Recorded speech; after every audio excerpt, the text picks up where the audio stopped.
الحمدللہ وحدہ والصلاۃ والسلام علی من لا نبی بعدہ اما بعد۔ یہ زندگی جو اللہ سبحانہ و تعالی نے انسان کو عطا کی ہے، در حقیقت یہ ایک جرنی ہے، یہ ایک سفر ہے، اور ہم سب مسافر ہیں اور ہمیشہ سفر کرتے ہیں، ہمیشہ سفر کرتے رہتے ہیں۔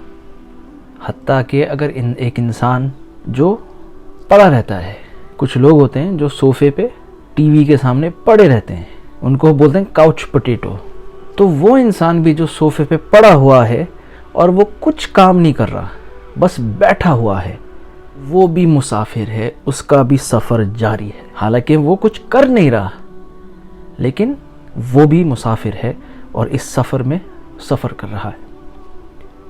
انسان بیٹھا ہوا ہے، لیٹا ہوا ہے یا سو رہا ہے، وہ بھی سفر کر رہے ہیں۔ انسان گاڑی میں بیٹھا ہے، گاڑی چلتی ہے، اور ساتھ ساتھ گاڑی چل رہی ہے، دنیا کی زندگی میں گاڑی چل رہی ہے، اور اس کا سفر بھی ساتھ ساتھ چل رہا ہے۔ گاڑی بھی چل رہی ہے اور سفر بھی چل رہا ہے۔ ایک سانس کے بعد دوسرا سانس، ہر سانس اس سفر کا حصہ ہے۔ سیکنڈ چلے جاتے ہیں، منٹ چلے جاتے ہیں، رات اور دن ہفتوں کے قریب لاتی ہے، ہفتے مہینوں کے قریب لاتے ہیں، اور مہینے سالوں کے قریب لاتے ہیں۔ حضرت حسن بصری رحمۃ اللہ علیہ نے ارشاد فرمایا کہ آدم کی اولاد، آدم کے بیٹے، تم کچھ نہیں ہو سوا چند دن کے۔ حضرت حسن بصری رحمۃ اللہ علیہ نے فرمایا کہ اے آدم کے بیٹے، تم کچھ نہیں ہو مگر چند دن، جب بھی ایک دن گزرتا ہے تم میں سے ایک حصہ چلا جاتا ہے۔ اللہ اکبر کبیر۔ ہر روز، ہر ہفتے، ہر مہینے یہ اس سفر کا حصہ ہیں، اور ہم سفر کس طرف کر رہے ہیں؟ اس سے مراد یہ ہے کہ ہماری زندگی، دنیاوی زندگی جو ہے، وہ ایک متعین وقت اللہ تعالیٰ نے دیا ہے، تو ہر گزرے ہوئے لمحے کو ہم دوبارہ لوٹا نہیں سکتے۔ جو دن گزر گیا وہ دوبارہ ہم لوٹا نہیں سکتے، تو ہم سفر میں جاری ہیں، ہمارا سفر چل رہا ہے۔ اور ہر سال جب گزرتا ہے، ایک سال، تو وہ اسٹیشن کی طرح ہے، اور کسی کو نہیں پتا کہ کتنے اسٹیشن اس کی زندگی میں آئیں گے قبل اس کے پہلے کہ وہ اپنی آخری ڈیسٹینیشن پر پہنچ جائے۔ کچھ لوگوں کے لیے ایک ہی اسٹیشن تھا، اور اس ننھی سی عمر میں، ایک سال میں دنیا سے رخصت ہو گئے۔ کچھ کا سفر 10 اسٹیشنوں پر آ کر رکا، اور 10 سال کی عمر میں وہ اس دنیا کو چھوڑ گئے۔ دوسرے 50 اسٹیشن پہ، کوئی 60 اسٹیشن پہ، حتیٰ کہ کوئی 100 اسٹیشنوں پر بھی گزرتا ہے اس سے پہلے کہ ان کا سفر ختم ہوتا ہے۔ اللہ اکبر کبیرہ۔ ہم سب اکثر مسافر ہیں، چاہے وہ جہاز سے سفر کیا ہو یا ٹرین سے۔ اس سفر میں ہوتا کیا ہے کہ فائنل ڈیسٹینیشن سے قبل سٹاپ ہوتے ہیں۔ ہمیں نہیں پتہ ہماری زندگی کا آخری اسٹیشن کون سا ہو، ہمیں یہ بھی نہیں پتہ کہ ہمیں اگلے آنے والا اسٹیشن ملے گا کہ نہیں ملے گا۔ ہو سکتا ہے یہ ہماری زندگی کا آخری سال ہو، آخری ہفتہ ہو، آخری مہینہ ہو، آخری دن ہو۔ اللہ اکبر۔ حقیقت یہ ہے میرے دوستوں کہ کسی نہ کسی وقت ہم سب نے رخصت ہونا ہے، اور ہمارا سفر دنیا کا ختم ہوگا۔ ہم نے کتنوں کو دیکھا ہے، بوڑھے گئے، جوان گئے، امراء گئے، غرباء گئے، بادشاہ گئے، پریزیڈنٹس گئے، ڈکٹیٹرز گئے، سبجیکٹس گئے، سائنٹسٹ گئے، کوئی بھی ایسا نہیں ہے جو نہیں گیا ہو۔ لہٰذا یہ وقت کی نعمت جو اللہ سبحانہ و تعالی نے ہمیں عطا فرمائی ہے، بہت عظیم نعمت ہے اللہ تعالیٰ کے نعمتوں میں سے۔ اس لیے ہمیں وقت کی قدر کرنی چاہیے، سوچ سمجھ کے اپنا وقت گزارنا چاہیے، ہمیں اس وقت کو صحیح استعمال کرنا چاہیے، ایفیشینٹلی اس کو استعمال کرنا چاہیے، بہت کوشش ہونا ہے۔ وقت اس ینگ درخت کی طرح ہے کہ انسان اس درخت کی دیکھ بھالی کرتا ہے، اس کو واٹر دیتا ہے، پانی دیتا ہے اس کے روٹ کو، اور حتیٰ کہ وہ چھوٹا سا جو وہ درخت بہت بڑا ٹری بن جاتا ہے، it becomes a big tree. اس کے برانچز پھیل جاتے ہیں، اس میں سے پتے نکل آتے ہیں، اور وہ شیلٹر بھی دیتا ہے، وہ سایہ بھی دیتا ہے، اور پھل بھی دیتا ہے وہ درخت۔ تو جس انسان نے محنت کی، اس درخت کی حفاظت کی، اس درخت کو پانی دیا، تو اس درخت نے اس کو کیا دیا؟ اس کو پھل دیا، اس کو شیلٹر دیا۔ میرے دوستوں، اسی طرح انسان اپنے زندگی کو پانی دے، انسان اپنی زندگی کے درخت کو پانی دے، اور انسان کی زندگی کے درخت کا پانی کیا ہے؟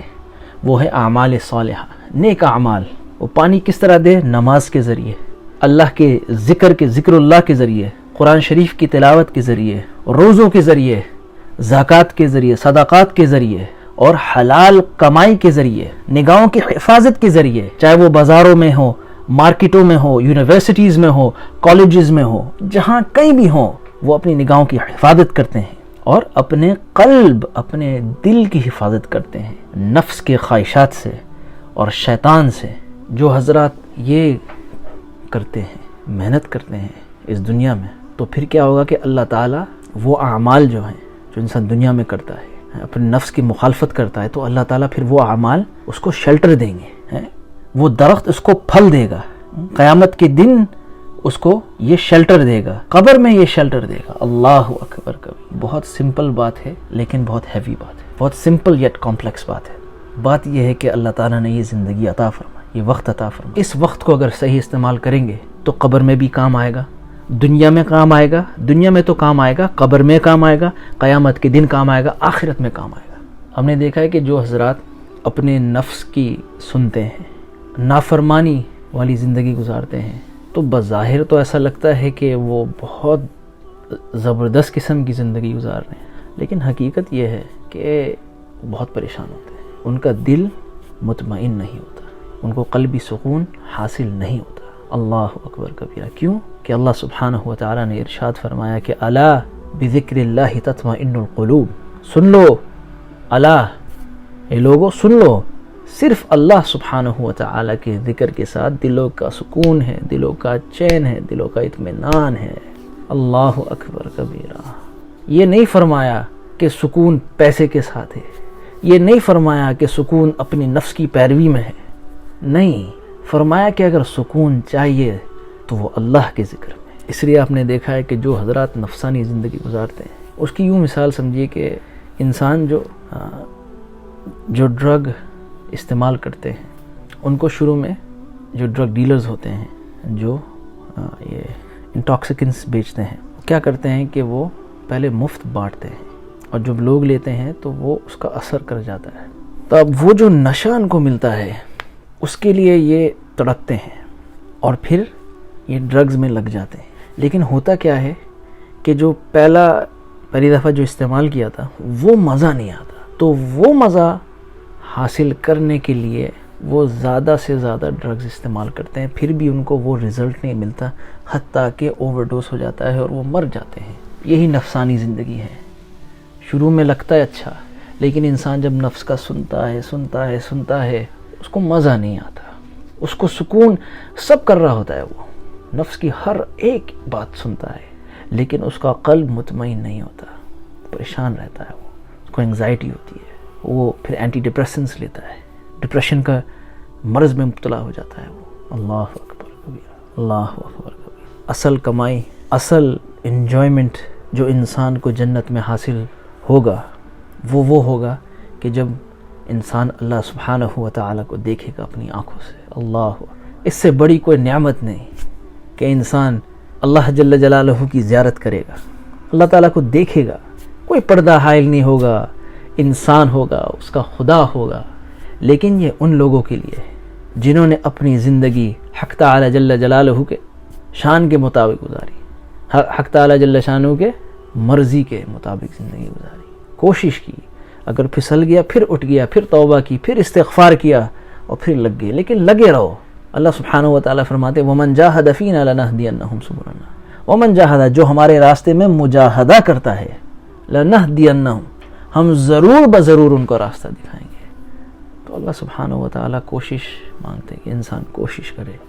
اللہ تعالیٰ بہت رحیم ہے، اللہ تعالیٰ نہیں چاہتے کہ ہمیں جہنم میں ڈالے، اللہ تعالیٰ نہیں چاہتے کہ ہمیں قبر میں عذاب ہو، اللہ تعالیٰ نہیں چاہتے، اللہ تعالیٰ چاہتے کہ ہمیں بخشیں، لیکن اس کے لیے ہمیں اعمال کی ضرورت ہے۔ بے شک کمزور اور ہمارے اعمال ہیں، لیکن اللہ تعالیٰ بہانے ڈھونڈتے ہیں انسان کو معاف کرنے کے لیے، اور اللہ تعالیٰ چاہیں تو بغیر بہانے بھی اللہ تعالیٰ معاف کر دیں۔ اللہ تعالیٰ بادشاہوں کے بادشاہ ہیں۔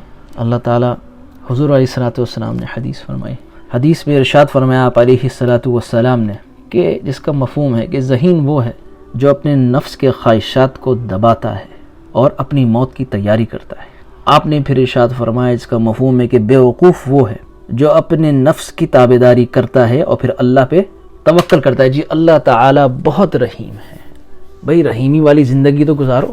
اللہ تعالیٰ حقیقتاً بہت رحیم ہے. اللہ تعالیٰ ہمیں عمل کرنے کی توفیق